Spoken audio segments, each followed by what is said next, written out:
Сөз Қазақ тілі халықаралық қоғамының президенті, Конституциялық комиссия мүшесі Рауан Кенжеханұлына беріледі.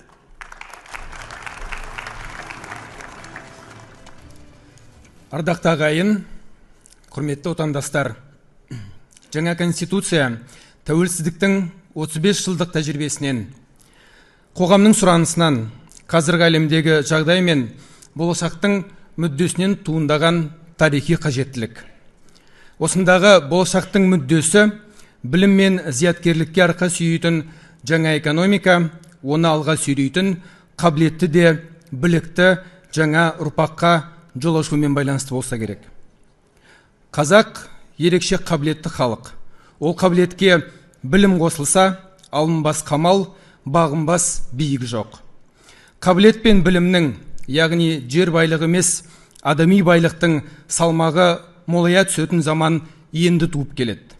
Халқы жас, білімі мол, жаңалыққа жаны құмар, жасампаз, еңбекқор ұлттардың заманы туып келеді. Біздің уақыт келе жатыр. Сондықтан зияткерлік ұлт қалыптастыру ұран емес. Жаңа кезеңдегі мемлекеттік саясаттың өзегі.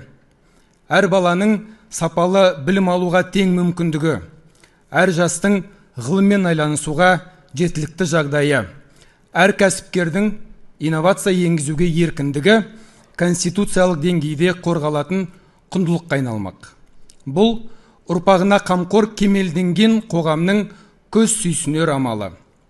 Болашағын болжап қана қоймай, байыппен жоспарлай алатын саналы елдің парасатты әрекеті.